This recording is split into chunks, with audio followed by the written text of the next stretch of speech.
Bonjour mes amis, j'espère que vous allez bien. Par la grâce du Seigneur, je vais toujours bien. Nous sommes toujours le jeudi 2 mars. Je suis debout depuis ce matin. Je suis très fatiguée. Je ne me suis pas reposée aujourd'hui. Je suis très fatiguée. J'ai hâte de plonger sur le lit et de dormir. Mais j'aurais voulu faire ce partage avant de dormir parce que j'ai beaucoup de choses à dire. Il y a quelqu'un qui doit écouter ce partage. Et cette personne, c'est toi. Il y a beaucoup de gens qui m'écrivent. Beaucoup de gens avec beaucoup de sujets de prière. Des sujets de prière différents les uns des autres. Et hier, j'étais en train de lire un message de quelqu'un qui m'a écrit, quelqu'un qui a des problèmes. Et cette personne a demandé que je prie pour elle. Ma sœur, bonjour, j'ai des problèmes, prie pour moi. Parce que je suis sûre que si tu pries pour moi, le Seigneur t'écoutera. J'aimerais te dire premièrement que Dieu n'écoute que ceux qui lui font confiance. La Bible nous dit que sans la foi, il est impossible de lui être agréable. Car il faut que celui qui s'approche de Dieu sache que Dieu existe et qu'il est le rémunérateur de ceux qui le cherchent. Si tu ne t'approches pas de Dieu, il ne s'approchera pas forcément de toi. Si tu ne lui fais pas confiance, il peut ou ne pas agir, de peur d'agir et que tu ne puisses donner gloire à quelqu'un d'autre ou à autre chose. Dieu ne fait exception de personne. Donc, ça ne veut pas dire que si moi je prie pour toi, il va se passer quelque chose d'extraordinaire. Si Dieu a envie de te faire du bien, il te fera du bien. Et après, la personne a dit que ça fait 2 ans qu'il y a quelqu'un qui prie pour elle ou quelqu'un qui prie avec elle, je ne sais pas, quelque chose de ce genre, et que ça fait 2 ans la personne prie pour elle et que les choses ne marchent pas. J'aimerais te dire que la vie chrétienne, c'est d'abord quelque chose de personnel. C'est une vie de couple avec Jésus. Dans le couple, il y a l'intimité. C'est l'intimité entre l'homme et la femme. Le problème, c'est que lorsque tu associes quelqu'un, c'est comme si tu veux un couple à 3. Et avec notre Dieu, les couples à 3, ça ne marche pas. Avec Jésus, c'est toi et lui seulement, ou lui et toi. La personne m'a dit, ça fait 2 ans qu'il y a, je ne sais pas si c'est un pasteur ou quelqu'un d'autre qui prie pour elle et que ça ne marche pas. Premièrement, j'aimerais te dire, c'est de toi qu'il s'agit. Il s'agit de ta vie. Et comme je l'ai toujours dit, si je vous dis que je répète vos noms tous les jours dans mes prières, j'ai menti. Quand je prie pour vous, j'englobe tout. Ça peut arriver que je me rappelle d'un nom particulier parce que le Seigneur a mis cela dans mon cœur. Et pendant que je parle, je pense à notre sœur Émilie Yeboah. Je pense à notre sœur Émilie Yeboah qui attend des jumelles. Elle est enceinte de 2 merveilleux petits-enfants qui vont arriver très bientôt.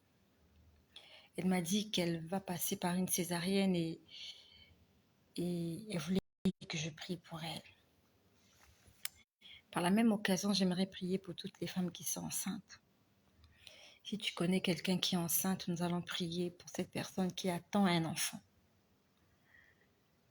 La maternité, c'est quelque chose de crucial dans la vie d'une femme et c'est quelque chose de très risqué. En essayant de donner la vie et en donnant la vie, tu peux la perdre. Il y a beaucoup de femmes qui ont perdu leur vie sur cette table d'accouchement. Tu peux monter dessus et ne jamais redescendre. Donc pour toi qui es monté sur cette table, tu es monté, tu es descendu, dis merci au Seigneur. Parce qu'il y a des femmes qui sont montées là. et qui ont tourné la page. Ma sœur, je suis passée par une césarienne et je sais que c'est quelque chose de compliqué, surtout après l'opération. Et toi, tu as 2 bébés qu'on doit sortir de ton ventre. Je peux comprendre ton stress.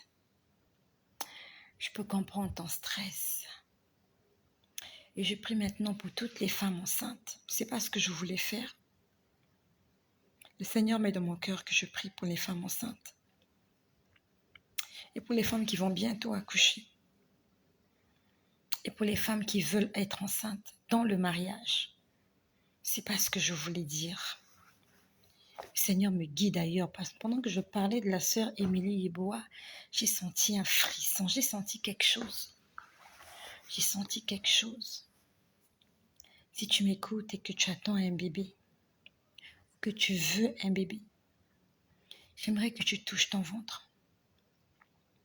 Ce n'est pas moi qui vais opérer le miracle dans ta vie. C'est Dieu qui va intervenir. Je ne suis que l'esclave de Jésus. Lorsqu'il me demande de prier, je prie. Lorsqu'il me demande de témoigner, je témoigne. Lorsqu'il me demande de parler, je parle. Ne mets pas ta confiance en moi. Je ne sais pas comment on fait accoucher une femme. Je ne sais pas comment on fait les miracles. Je sais juste écouter et répéter. Je sais juste voir et dire ce que j'ai vu. Seigneur, je te prie pour toutes mes sœurs qui sont enceintes, toutes les sœurs qui sont en période de gestation. Seigneur, tu m'as donné 5 enfants et à chaque maternité, tu avais toujours été là à mes côtés. Je te prie pour cette personne-là qui est dans la même situation que moi, il y a de cela quelques années. Je prie, Seigneur, que ce que tu as fait pour moi, que tu le fasses aussi pour elle. Tous les plans de l'ennemi, tous les plans des méchants contre la vie de la mère et contre la vie de l'enfant ou des enfants, que cela soit nul et sans effet. J'annule tous les plans de l'ennemi contre la vie d'une femme qui attend un enfant. Au nom de Jésus, de la même façon que la césarienne que j'ai eue il y a de cela 6 ans s'est bien passée, je prie que ta césarienne se passe dans des bonnes conditions. S'il faut que tu passes par une opération pour avoir tes enfants, je prie que le Seigneur prenne le contrôle de cette opération. Mais dans mon esprit, j'aimerais que tu puisses mettre au monde par voie normale, par voie naturelle. Mais si dans le plan de Dieu, il veut que tu passes par cette opération pour une raison ou pour une autre, je ne vais pas juger le Seigneur. Mais je prie que le Seigneur t'accompagne. Je prie que les anges de Dieu, je prie que le gynécologue par excellence, le gynécologue accoucheur, les gynécologues des gynécologues, soit dans la salle d'opération, soit dans la salle d'accouchement. Même si le docteur est un envoyé du diable, même si toutes les sages-femmes qui sont là ont une mission, je les aveugle, je les sème d'aveuglement. Tout ce qu'elles ont prédit, tout ce qu'elles ont préparé, tout ce qu'ils ont prédit, tout ce qu'ils ont préparé contre toi et contre tes futurs enfants, que cela soit couronné d'échecs, que l'ennemi vive l'échec dans ta vie et que tu chantes un cantique de joie lorsque tu sortiras de cette situation, que tu chantes un cantique de victoire comme Anne, comme Élisabeth, comme Marie, que tu chantes un cantique nouveau, que tu témoignes de ce que Dieu va faire dans ta vie. Seigneur, je te prie pour une autre femme qui aimerait avoir des enfants. Seigneur, dans ta parole, tu as dit que dans ta maison, il n'y aura pas de stérile ni de femme qui avorte. Seigneur, je lis l'esprit de stérilité dans toutes ses formes possibles. Stérilité physique, stérilité mentale, stérilité financière, stérilité dans le couple.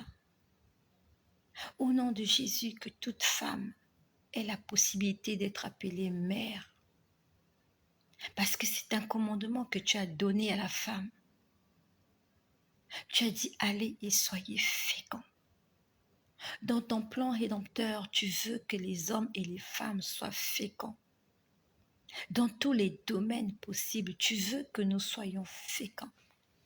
Je te prie pour ce couple qui va peut-être bientôt se séparer parce qu'ils n'ont pas d'enfants. Il y a des tensions dans la maison. Dans ce couple où il n'y a plus la paix, où il n'y a plus la sérénité, où il n'y a plus de complexité, où il n'y a plus de dialogue, à cause de la tension, de la stérilité. Je brise la stérilité dans la vie de la personne qui m'écoute. Au nom puissant de Jésus, Père, je te rends grâce parce que tu m'as toujours écouté et que tu m'écouteras encore ce soir. Merci de ce que les portes fermées seront ouvertes et merci de ce que les portes ouvertes seront fermées. Au nom puissant de Jésus, je prie que quelqu'un vienne avec un témoignage de ce que tu auras fait dans sa vie. À toi la gloire, à toi le règne, pour les siècles des siècles. Amen. Je reviens à ce que cette sœur était en train de me dire, que ça fait 2 ans qu'il y a quelqu'un qui prie pour elle et que les choses ne marchent pas. J'aimerais te dire que tu dois commencer à prier toi-même pour ton problème. Il s'agit de ton problème. Si tu ne te lèves pas, personne d'autre ne pourra se lever à ta place. Et s'il y a quelqu'un qui doit se lever, cette personne se lèvera juste le lundi matin. Le mardi, elle va t'oublier. Le dimanche, cette personne va t'oublier. Mais toi qui vis cette situation, toi qui connais ton problème, tous les jours, tu peux le poser devant la table du Seigneur. Pour lui dire, Seigneur, qu'en est-il de ce problème? Moi, je peux prier pour toi aujourd'hui, comme aujourd'hui on a prié pour les femmes enceintes. Hier, on n'a pas prié pour les femmes enceintes. Avant-hier, on n'a pas prié pour les femmes enceintes. Ça veut dire que toi qui attends un bébé, si tu attends que je prie pour toi tous les jours, ça ne sera pas évident. Tu dois prier pour toi-même. Et deuxièmement, j'aimerais que tu apprennes à faire quelque chose avant de contacter quelqu'un pour des sujets de prière ou quoi. Toi-même, entre dans ta chambre, prie pour que Dieu te dise, est-ce que cette personne-là est la personne adéquate pour pouvoir te soutenir dans la prière? Tout pasteur n'est pas un pasteur. Tout prophète n'est pas un prophète. Toute prophétesse n'est pas une prophétesse. Même moi, avant de m'écrire, va prier, va demander à Dieu, est-ce qu'il veut que tu me parles de tes problèmes? Peut-être que je suis venue t'arnaquer. Je vais te raconter monde et merveilles. Je vais te faire rêver sur des choses qui n'arriveront jamais. Pourquoi tu ne pries pas toi-même pour ton problème? Pourquoi tu veux que les autres prient pour toi? Tu crois que les autres n'ont pas de problème?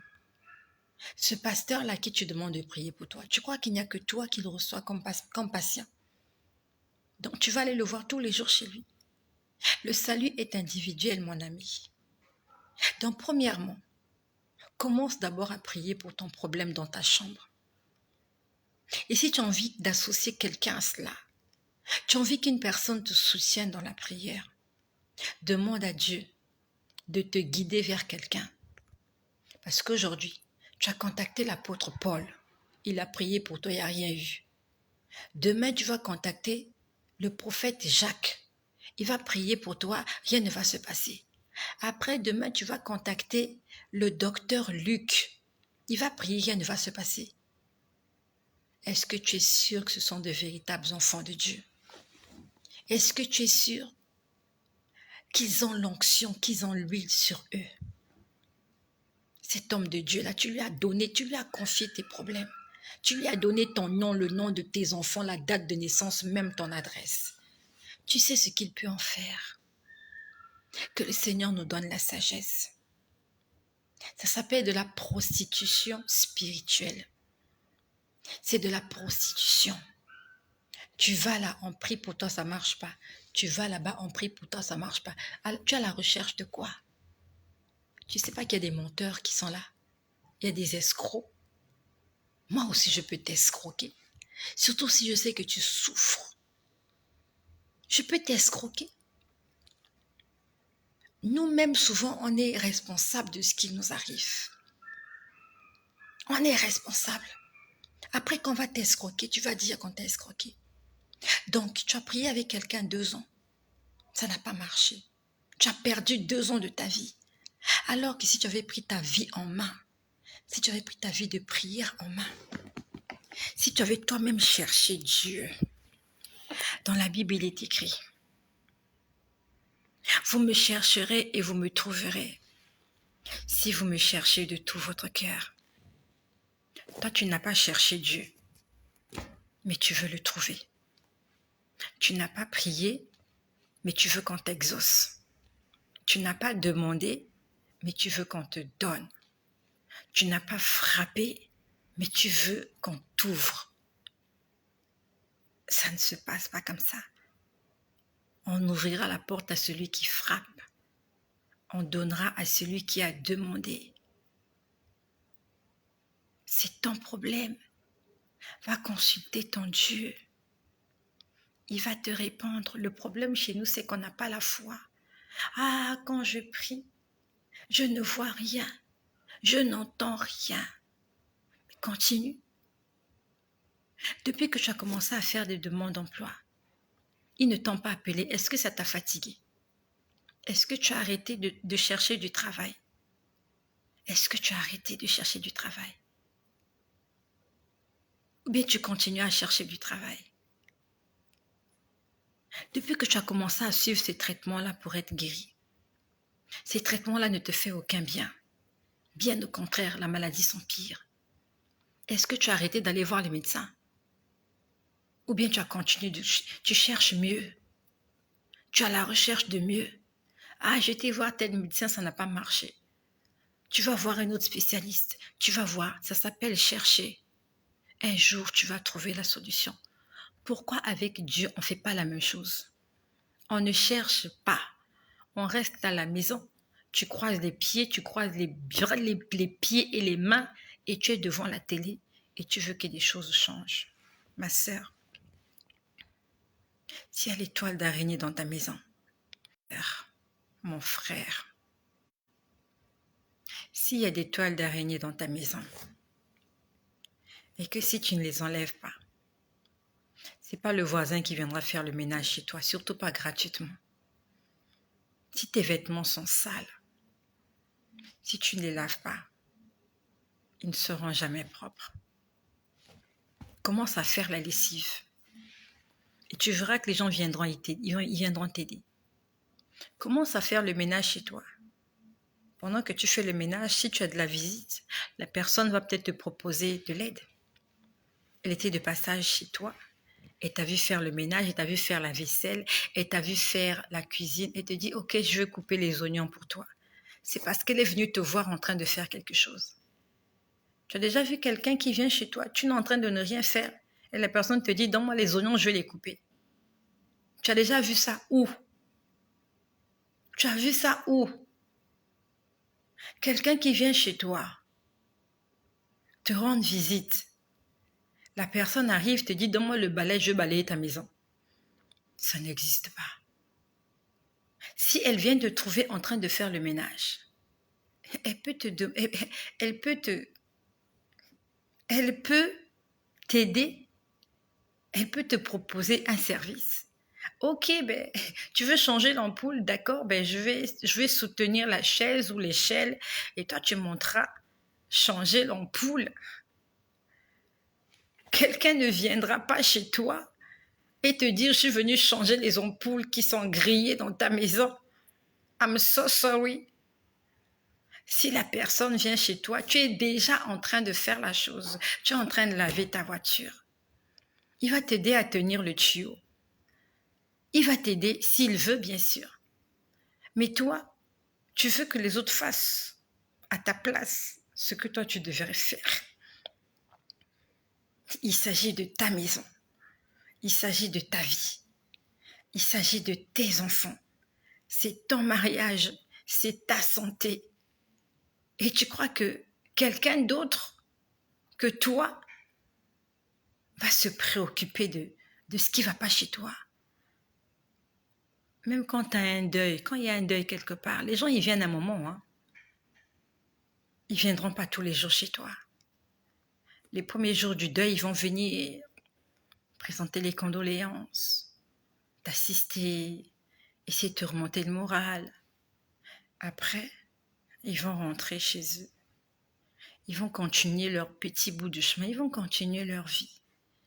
Et c'est toi qui as perdu cette personne chère, tu vas continuer à penser à elle, tu vas continuer de souffrir. Prends ta vie en main, mon ami. Commence à prier. Je suis venue t'exhorter à prier. J'ai toujours exhorté les gens à prier. Chaque fois que quelqu'un me contacte, je lui dis, pourquoi tu ne pries pas toi-même aussi? Vous êtes 17 000, bientôt 18 000. Tu es sûr que je vais prier pour 18 000 personnes tous les jours? Est-ce que tu es sûr de ça? Même un restaurant, même une compagnie aérienne, même un hôpital ne peut pas traiter 18 000 personnes par jour. Je suis désolée. Même le plus grand hôpital du monde ne peut pas traiter 18 000 personnes par jour. C'est pas possible.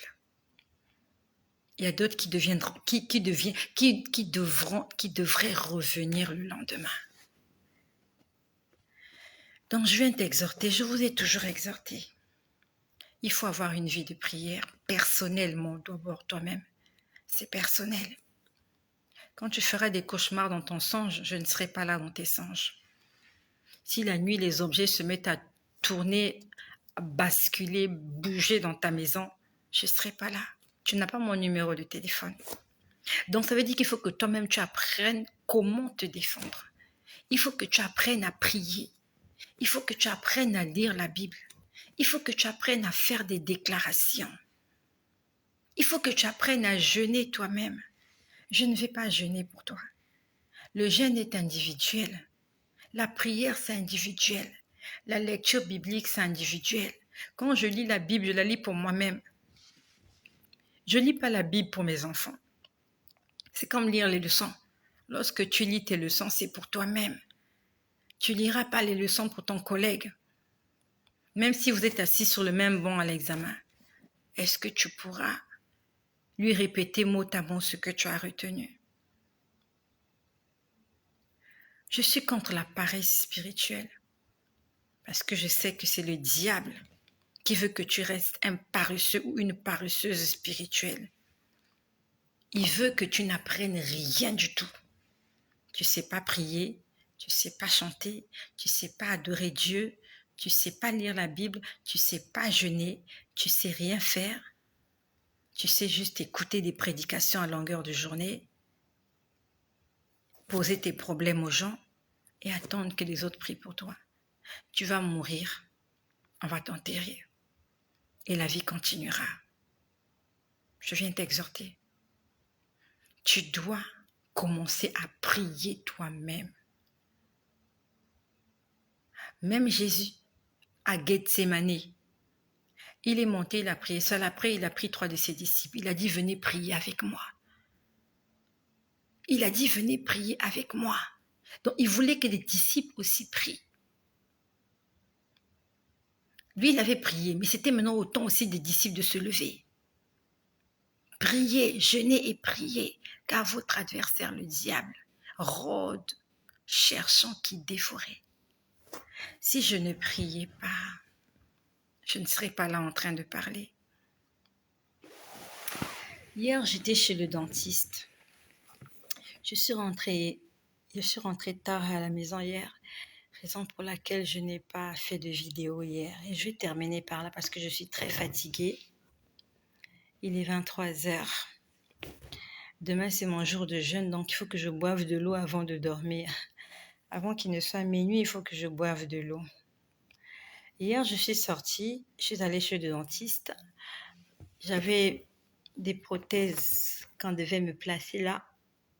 Voilà, on m'a mis de très belles prothèses là. Je suis heureuse parce que je n'aurai plus de problème de dents. J'ai eu des problèmes de dents toute ma vie. Depuis mon jeune âge, je souffre des dents, caries sur caries, caries. J'aime tellement les sucreries. Voilà. C'est ce qui nous arrive lorsqu'on aime ce qui attire. J'aime le chocolat. J'aime le chocolat. J'aime le chocolat. J'aime le chocolat. Et j'en ai payé le prix. Hein. Je n'ai presque plus de dents. Voilà. Bref, c'était juste une parenthèse. Ce qu'un homme aura sémé, il le moissonnera. D'accord? Si tu manges du chocolat, eh ben, tu iras chez le dentiste toute ta vie. C'est pas la peine de manger le chocolat et de dire au nom de Jésus. Le chocolat va faire son travail dans tes dents, sur ta bouche. Voilà. Tu vas aller chez le dentiste, il va t'arracher les dents, tu n'en auras plus et tu chercheras les prothèses. Donc, c'est pas la peine de dire sans effet lorsque tu prends du chocolat. Voilà. Je mange le chocolat, j'aime le chocolat, j'aime les bonbons, j'aime tout ça.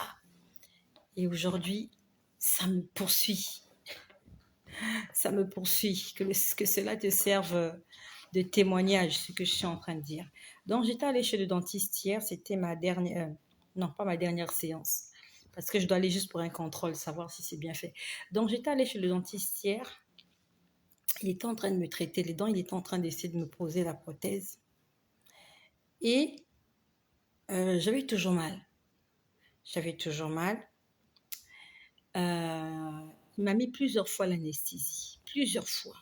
Il m'a mis plusieurs fois parce que quand il mettait l'anesthésie, il essayait de traiter la dent. Je sentais. Il, il ajoutait encore des petites doses. Bon, je suppose des petites doses. Hein. Il ajoutait des petites doses encore d'anesthésiant. Voilà. Je crois que c'est comme ça que ça se dit, d'anesthésie. Bon, anesthésiant. Pour que je ne sente plus la douleur et qu'il travaille calmement. Et quand j'étais là, dans ce fauteuil, j'ai vu une scène. J'étais pas allée seule à l'hôpital, chez le dentiste. J'étais allée avec mes deux filles. Elles aussi, elles ont des problèmes de dents. Voilà. On dirait que c'est héréditaire chez nous. La mère mange le chocolat, les enfants aussi aiment le chocolat. Voilà. Donc, les enfants aussi ont des problèmes de dents et j'ai pris la résolution. Je ne vais plus acheter du sucre à la maison. Je leur ai dit que les paquets de sucre que j'ai achetés, ce sont les derniers que j'achète. Là, maintenant, ils vont boire du lait sans sucre. Parce que je ne pourrais plus. Je ne pourrais plus supporter d'amener les enfants chez le dentiste. Voilà. Donc, les sucres que j'ai amenés, les derniers paquets que j'ai amenés, dès que ça finit, on va commencer à boire du lait non sucré. Il n'y aura plus de sucre à la maison. Sinon, ça sera des défilés chez le dentiste et ça sera très vilain. Je n'ai plus d'assurance maladie, donc j'ai intérêt à mettre un peu de l'ordre dans mes affaires aussi. Hein, voilà. C'est bien le Saint-Esprit, oui, il nous aide à prophétiser, mais il y a des choses aussi que nous devons régler dans nos vies, dans nos maisons. Voilà, s'il faut arrêter avec le chocolat, avec le sucre, avec tout ce qui est sucré, il faut le faire. C'est pas la peine de dire je bois au nom de Jésus, tout est sanctifié par la prière. Mon ami, tu vas perdre toutes tes dents, elles vont pourrir, elles vont tomber, on va les arracher et tu te retrouveras avec une bouche édentée. Voilà. Voilà. Donc, j'étais là sur... il était en train de me traiter les dents. C'est juste au moment où il était en train de m'ajouter une dose d'anesthésiant. C'est à ce moment-là que j'ai vu ça. C'est à ce moment-là que j'ai vu ça. J'étais en train de voir que lorsque j'allais quitter la clinique, j'étais en train de rouler et que l'effet de l'anesthésie, je ne sais pas comment je peux expliquer, que j'allais perdre le contrôle de la voiture. Non, pas j'allais perdre le contrôle de la voiture. Non, pas ça. Pas que j'allais perdre le contrôle. Je me suis vue m'écrouler au volant. Je me suis vue m'écrouler au volant pendant que je conduisais et les enfants paniquaient et voilà. Parce que après le dentiste, j'allais quelque part. Et je me suis vue que pendant que j'allais là-bas en voiture, je me suis écroulée au volant. J'ai perdu connaissance. Et il y a eu la panique dans la voiture avec les enfants. Et j'ai commencé à prier.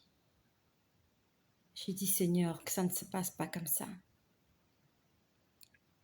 J'ai dit, Seigneur, ça ne va pas se passer comme ça. Et quand on est sorti du cabinet de chez le dentiste, j'ai laissé les enfants dans la voiture. Je suis allée à l'endroit à pied. Parce que j'ai vu, quand j'étais chez le dentiste, j'ai vu que j'étais allée là-bas en voiture. Et c'était pas très loin. On va dire c'était à 500 mètres. J'ai vu que j'allais en voiture. Et juste après le feu rouge, je me suis écroulée au volant. Pendant que je cherchais à me garer. J'ai dit, Seigneur, comme tu m'as montré, j'ai dit, je veux aller là-bas à pied. Donc, quand on est sorti de chez le dentiste, j'ai laissé les enfants dans la voiture. Je suis allée à cet endroit, à pied. C'est pas grave, il faut souvent marcher aussi.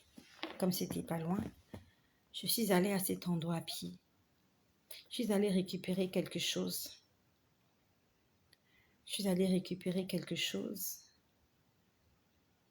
Et ce que j'ai vécu là-bas, c'est exactement ce que le Seigneur m'avait montré la semaine dernière.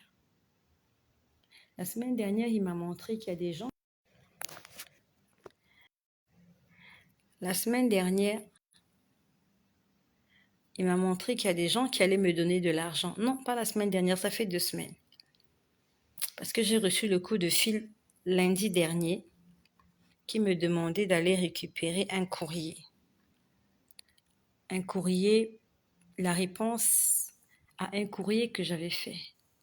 Le Seigneur m'avait déjà dit que lorsque ces gens-là vont me répondre, que la réponse sera négative.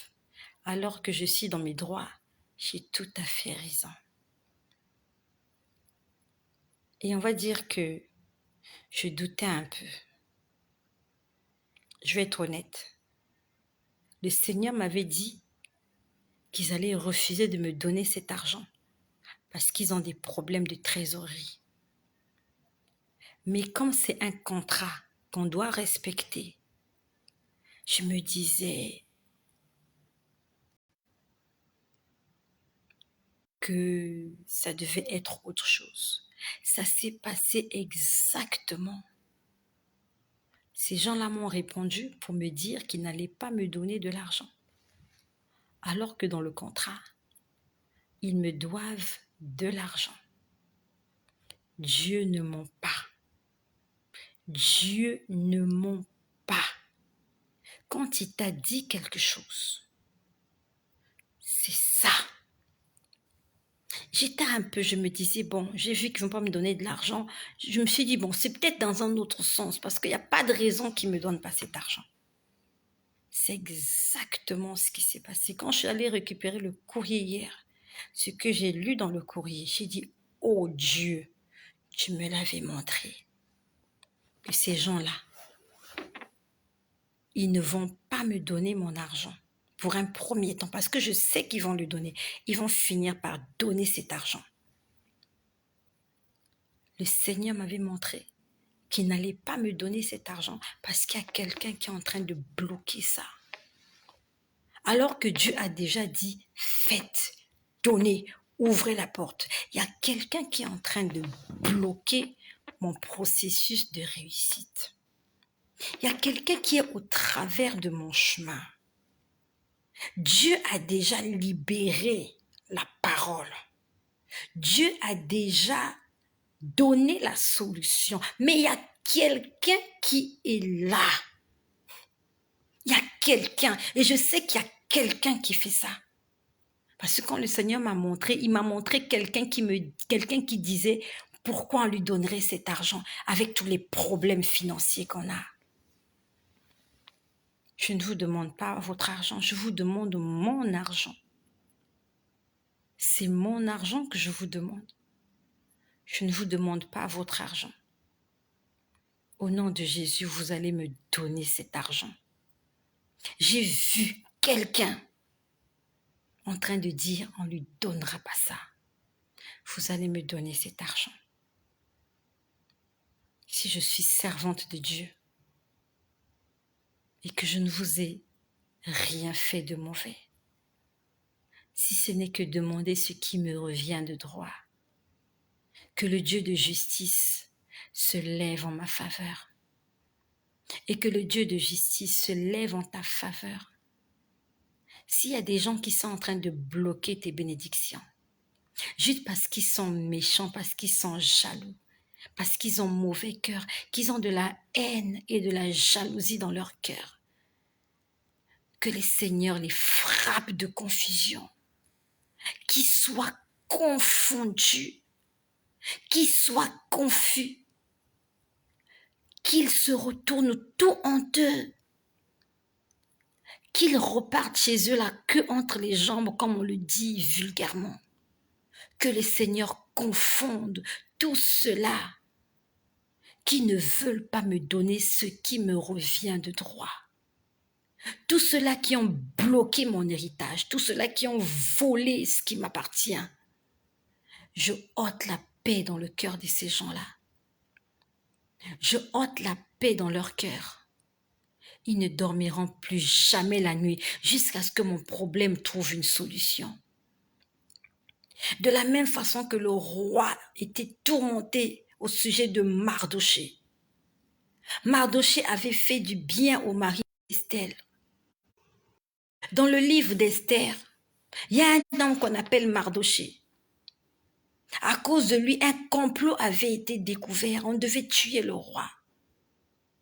Mais le Seigneur a frappé le roi de troubles. Il n'arrivait pas à dormir la nuit. Dieu lui a ôté la paix.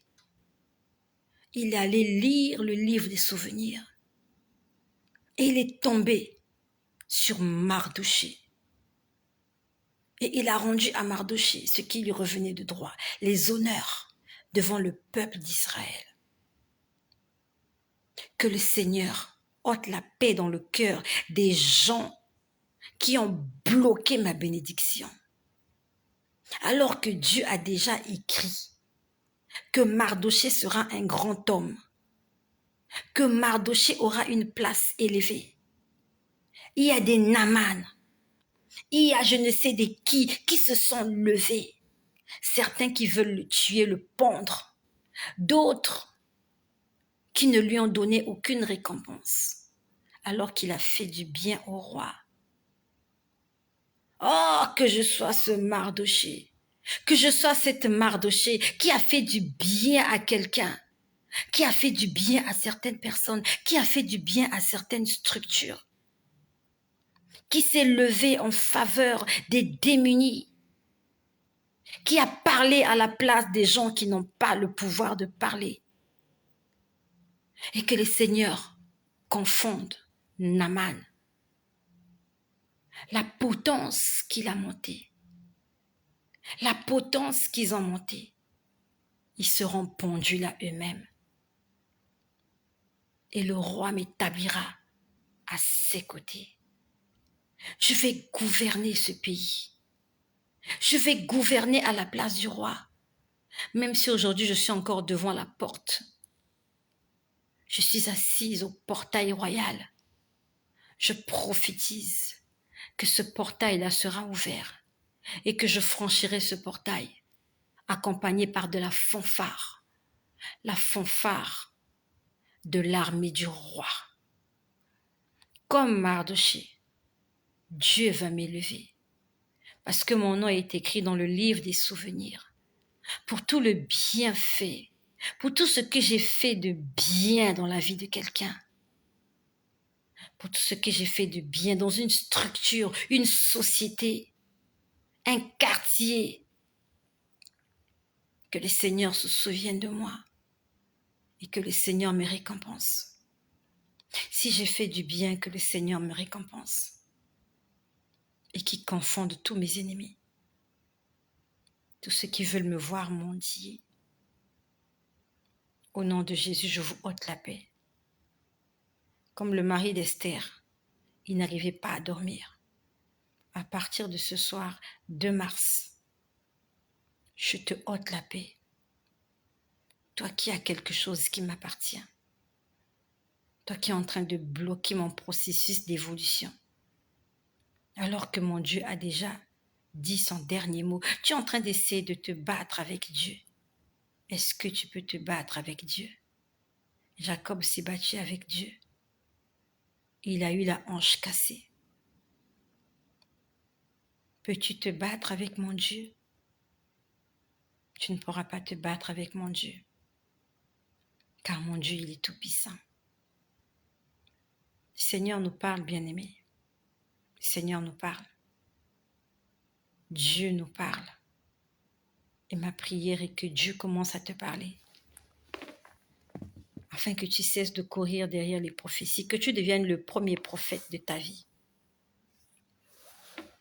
Que Dieu te révèle les choses cachées pendant que tu es en intimité avec lui, dans ta chambre. La Bible nous dit que si tu veux prier, entre dans ta chambre, ferme la porte et invoque ton Dieu dans le lieu secret. Entre dans ta chambre, ça se passe dans ta chambre. C'est l'intimité entre l'épouse et l'époux, dans la chambre, dans un lieu calme, dans un lieu secret, dans un lieu serein, un endroit réservé que pour vous deux. Toi, tu pries seulement à l'église. Toi, tu aimes les lieux publics. Tu aimes là où il y a du bruit. Toi, c'est à l'église que tu pries. Il n'y a qu'à l'église que tu chantes. Toi, ta vie chrétienne, c'est seulement devant les gens. C'est devant les gens qu'on sait que tu es chrétien. Mais chez toi, à la maison, aucune intimité. Aucune intimité. Que le Seigneur te change, mon ami. Que le Seigneur te transforme. Que Dieu te rende justice. Car tu le mérites. Tu as choisi le roi de justice. Le Seigneur va confondre mes ennemis. S'il m'a montré qu'ils allaient me refuser cet argent et que ça s'est passé comme ça, de la même manière qu'il m'a montré qu'ils vont me rétablir, ils vont me rétablir, je ne sais pas comment, je ne sais pas quand. Je fais confiance au Seigneur. J'ai la foi. Je viens te conseiller, je viens t'exhorter et la foi. Tu sais, le Seigneur m'a fait beaucoup de promesses. Elles ne se sont pas réalisées. Depuis l'année dernière, il me dit, je vais faire ci, je vais faire ça. Rien ne s'est passé. Rien ne s'est passé. Ça va de mal en pire. Je lui fais confiance bien. Seigneur, je continue de te faire confiance. À moins que tu sois un menteur. Je te fais confiance, Seigneur. Toi aussi, continue de faire confiance à Dieu. Tu n'es pas seul. Moi aussi, j'ai des promesses. J'ai des promesses, des millions de promesses. Elles ne se sont pas réalisées. Mais lui-même, il a dit, si elles tardent, attends-la, attends-les. Seigneur, tu as dit que j'attende. Je vais attendre. Tu m'as dit que tu reviens dans 7 ans, Seigneur. Est-ce que c'est après 7 ans que tu vas me bénir? Au ciel, non. Tu vas me rétablir pendant que je suis sur terre. Je dois témoigner pendant que je suis sur terre. Après le retour de Jésus, ça ne servira à rien de témoigner. Ça ne servira à rien de prêcher après le retour de Jésus. Le témoignage, l'évangile, les miracles, c'est important maintenant. C'est maintenant, Seigneur, que les gens doivent voir que tu brilles en moi. C'est maintenant, Seigneur, que les gens doivent voir comment tu vas m'élever. C'est pas après ton retour. Tu vas le faire. Je sais que tu vas le faire. Quand? Je sais pas. Comment? Je sais pas. Mais je sais que tu vas le faire. Afin que quelqu'un soit fortifié. Il y a aussi quelqu'un qui se dit, mais Dieu m'a promis, rien ne se fait. Mon ami, on va s'accrocher. Comme lors du Titanic. Le Titanic a coulé. Mais si tu t'es agrippé sur quelque chose, agrippe-toi sur cette chose-là. Parce que ta vie en dépend. Ta vie en dépend en attendant les secours. Ils sont tombés dans une zone glaciale. C'était glacé. Ils avaient les pieds paralysés. Ils étaient congelés. Ils s'agrippaient à quelque chose qui était en train de flotter. Et moi, je m'agrippe. Je m'agrippe à cette chose-là parce que si je lâche, je vais tomber dans les... Je vais tomber. Je m'agrippe. Vous connaissez l'histoire du Titanic? Qu'est-ce qui a sauvé Rose? Ce morceau de bois sur lequel elle était là. C'est vrai que c'est une mise en scène, c'est vrai. Mais DiCaprio, pourquoi il a coulé? Parce qu'il n'était accroché à rien. Jack, pourquoi Jack a coulé? Jack a coulé pourquoi? Il a coulé pourquoi? Il n'avait pas de gilet de sauvetage. Il a pris son gilet, il l'a donné à Rose. Il a pris Rose, il a mis Rose sur l'histoire là. Et lui-même, il était dans l'eau. Moi, j'ai mon gilet de sauvetage. Je m'accroche à cette planche sur laquelle je suis. Même si c'est glacial. Il y a les secours qui arrivent. Les secours viendront.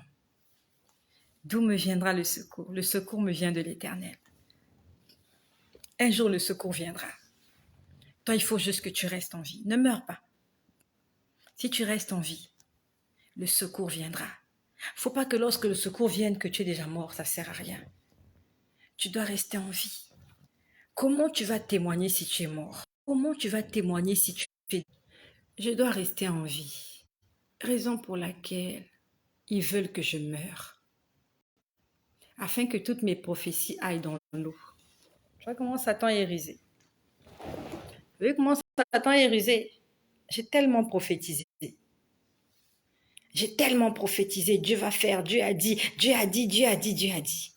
Ils sont en train de se dire, ok, si elle meurt là, et elle et ses prophéties, et tout son auditoire, ils vont disparaître. Parce que les secours sont en train de venir. Ils veulent que je meure parce que les secours sont en train de venir. Vous connaissez l'histoire de Rose? Les secours sont venus, on l'a trouvée vivante.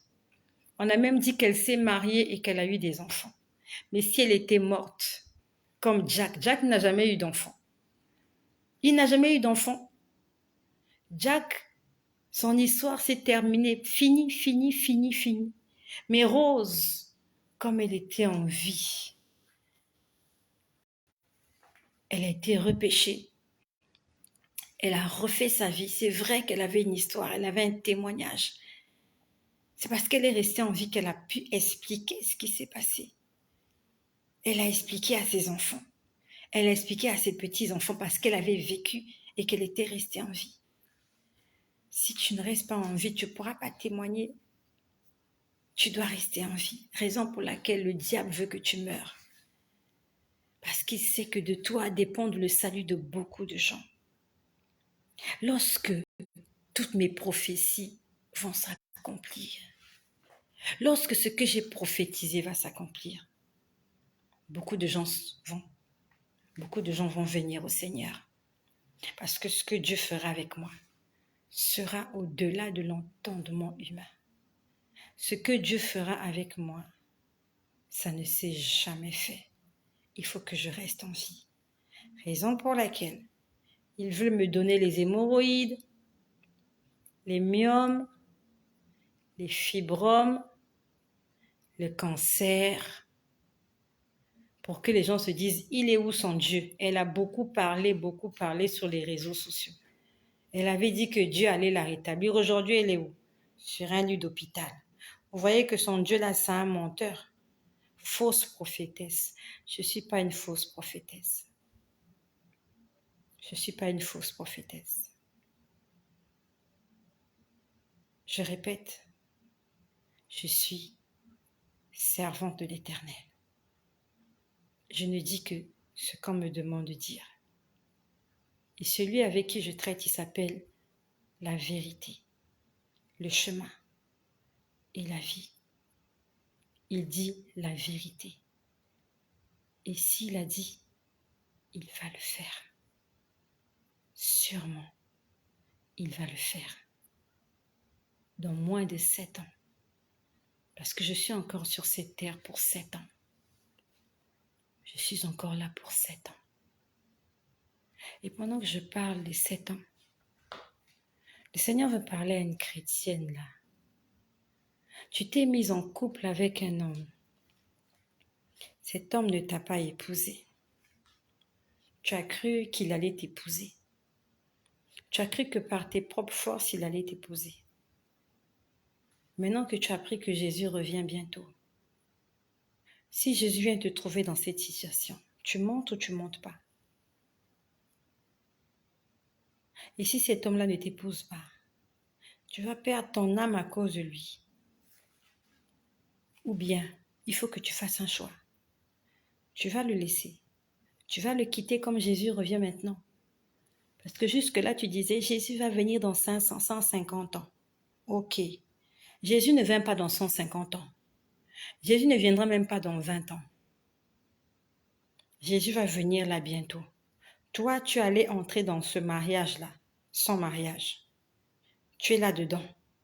Le problème est que tu es bloqué parce que tu ne travailles même pas. C'est le monsieur là qui amène tout. Donc, si tu le quittes, tu deviens fauché. Parce que c'est lui qui fait tout pour toi. Bon, maintenant que tu as appris que Jésus revient, là, il revient. Tu vas faire quoi? Tu vas mettre la corde au cou de cet homme pour qu'il vienne t'épouser pour régulariser ta situation avec Dieu. Envoyez-lui ce message. Dieu m'a dit qu'il y a quelqu'un là, quelqu'une, c'est quelqu'une. Elle est partie se mettre en couple sans mariage. Allez lui dire, il lui reste 7 ans. Elle va faire quoi? Elle va quitter le monsieur. Elle n'a pas de boulot. C'est le monsieur qui fait tout à la maison. Elle va repartir chez les parents. Parce qu'elle ne veut pas rater l'enlèvement. Que le Seigneur nous aide.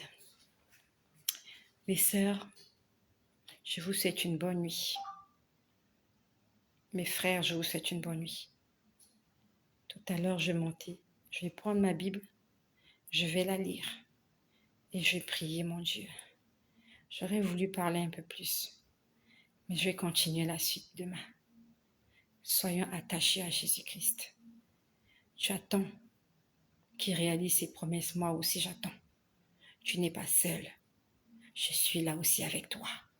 On est devant la porte des promesses. Si c'est une porte, chacun attend son tour. Dès qu'on ouvre la porte, tu entres, tu vois tes promesses. Mon tour aussi arrive. Je suis sur la liste des gens qui vont témoigner. J'attends mon tour. Mon nom est déjà écrit sur la liste. Quand ton nom est déjà écrit sur la liste, ne t'inquiète pas.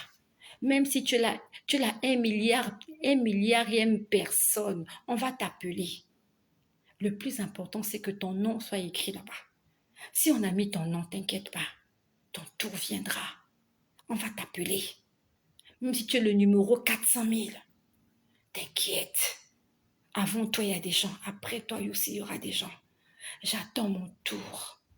J'attends mon tour. La porte va s'ouvrir. Je vais entrer dans ma bénédiction. Que le nom de Jésus-Christ soit glorifié.